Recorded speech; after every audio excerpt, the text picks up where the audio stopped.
In this lecture, I want to tell you a little bit more about liquefied natural gas, one of the subsets that we've been given the background and discussing the background for, and also give you a chance to see a policy brief in the works, one that I wrote with my students over the last year.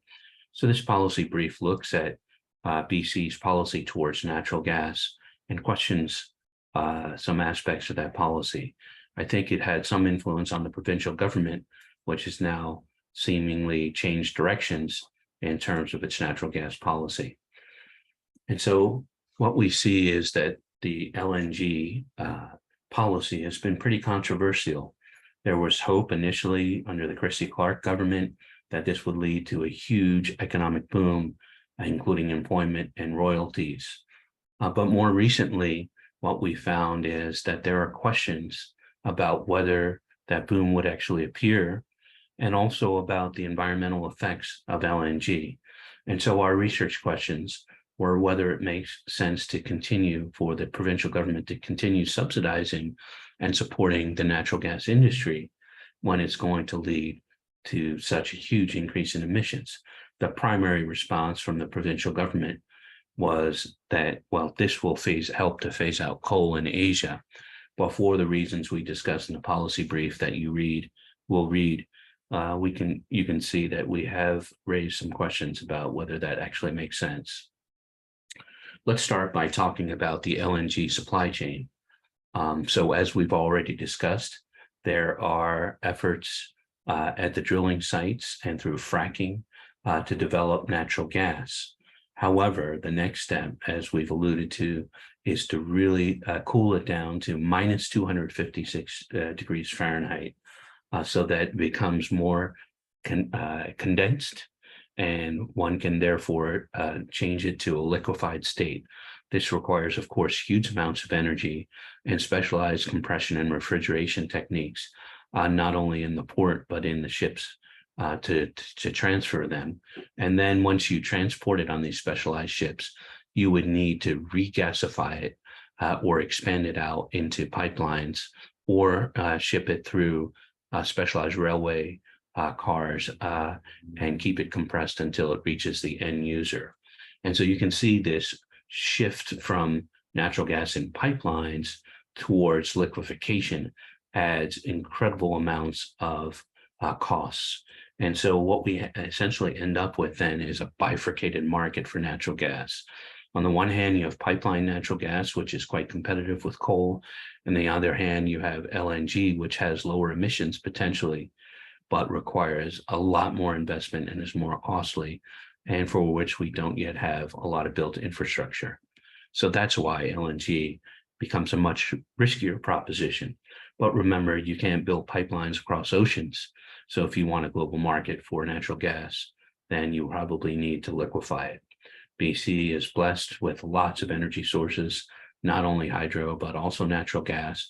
And you can see from this map that there are two large basins in northeastern BC that have been tapped and found to have plenty of natural gas. It's led to a resource boom in those areas and all the accompanying social transition and challenges that go with that, which we can speak about in class.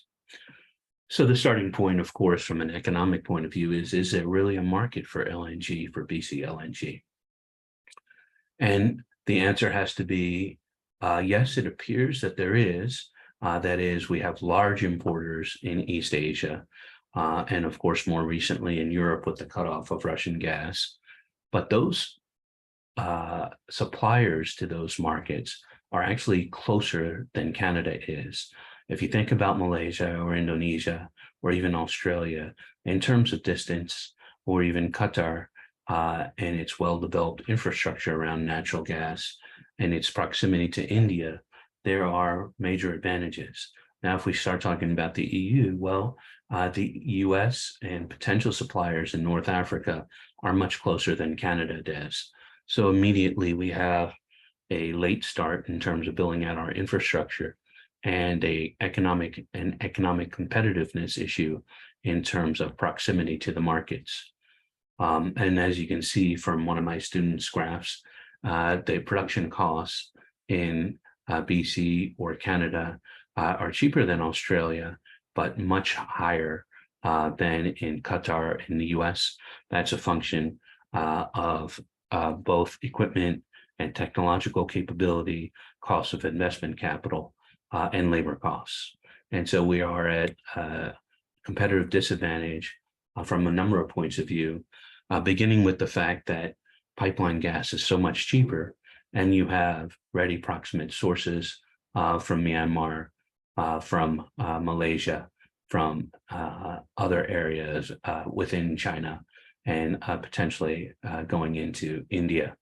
If you think about all the potential gas that could come from Iran, if things could settle down in Central Asia, or gas from Kazakhstan, a very large oil producer, it seems a little bit far-fetched to think that Chinese would choose more expensive Canadian gas, albeit a bit more reliable in terms of political stability, as opposed to gas that was much cheaper from pipeline.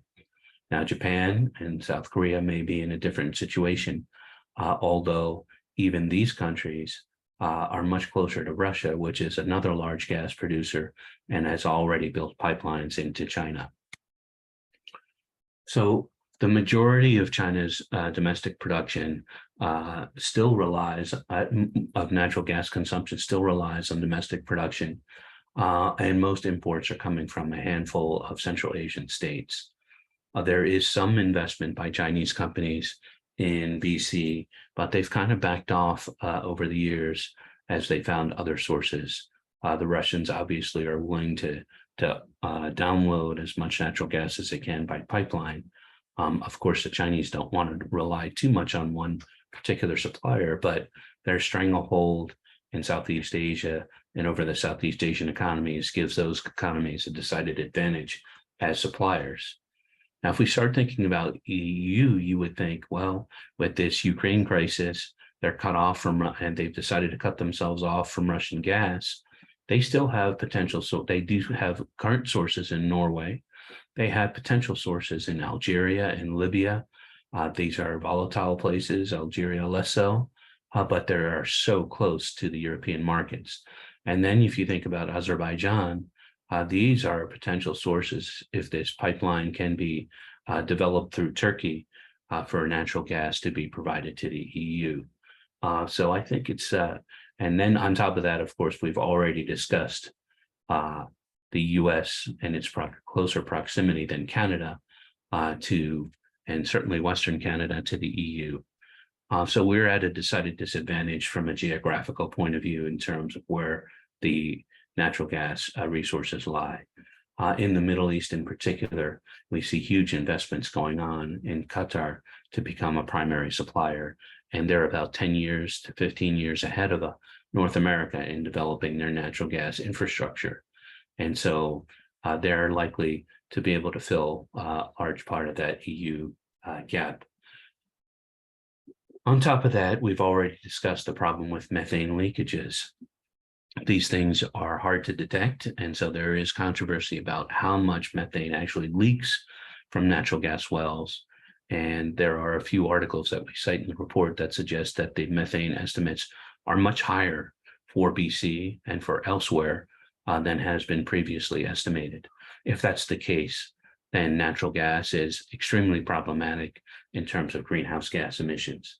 And the idea that it will replace coal somewhere else may be outweighed by the fact that it will bust BC's emissions budget, its clean energy plan for reducing its emissions over time.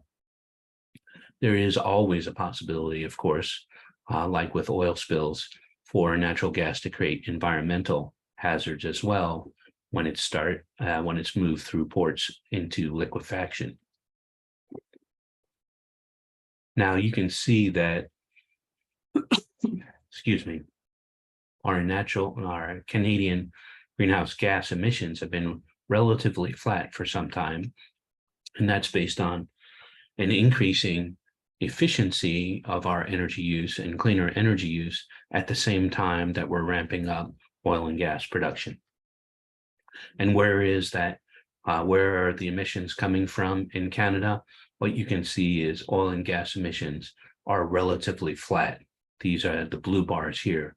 Transportation has had some slight decrease, but not much because we still rely on fossil fuels. And you can see not much movement in the other areas. So we really need to think about weaning ourselves off of this oil and gas sector if we want to reach our emissions goals. And of course, 2020 being an anomalous year because that was the year of the pandemic. So this decline is probably pretty arbitrary and not long lasting. Where are our greenhouse gas emissions? Well, not surprisingly, they're in the large consumer provinces and the large producer provinces, the same kind of pattern that we've seen on the global level. So right now, as of this recording, there is of potentially more than a dozen, I think potentially up to 20 proposed projects. Only one major project is still underway. However, LNG Canada has faced huge cost overruns in terms of building its coastal gas link pipeline to get the gas to the port.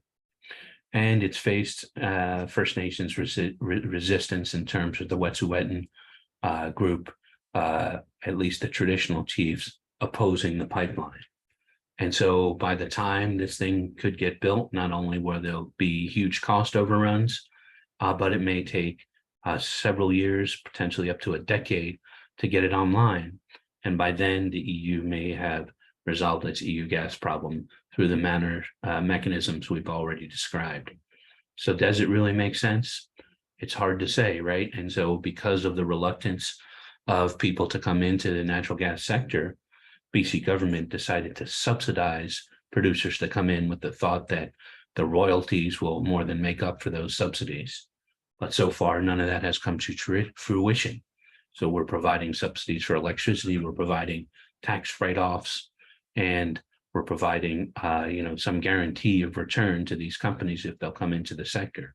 Does that really make sense for a fossil fuel sector? It's hard to tell. I think it's very questionable at best. There is a second project, much more modest, which will be based somewhere near Squamish, which is called the Wood Fiber LNG project. It does have local support. However, the project is facing hurdles in terms of building this pipeline through Coquitlam. The majority of the pipeline relies on existing natural gas pipelines. And so it's just that last stretch going up to Squamish, but it has been problematic. And so you can imagine with the larger LNG project where they have to build a whole new pipeline, they are billions of dollars in cost overruns. So just to sum up what we've discussed, BC is in a much more challenging competitive position in terms of the lack of pipelines to the markets that it wants to sell to. I mean, the intent of diversifying from selling to the US is a good one, but when you think about it, can the US actually sell that LNG? Because our pipeline gas is going into the Gulf states and then it's being shipped out there. Yes, we're dependent on the US market, but if global prices start to increase, then the price for Canadian gas will also increase. In the meantime, they're taking all the costs and the environmental risks of creating that LNG.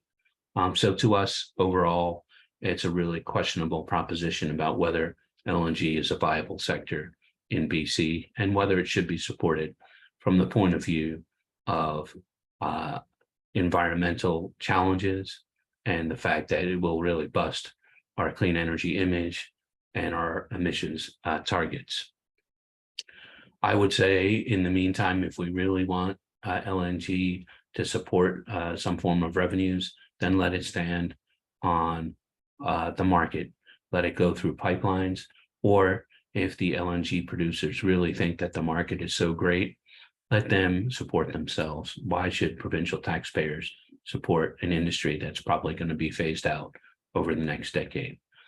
So you can see and read our working paper on the CERC website, and I look forward to your thoughts and ideas about how BC can make this shift towards cleaner energy. Another topic we can talk about, of course, is the problems around Site C and the limitations of what hydro can provide us, especially if we start to electrify our transportation fleet.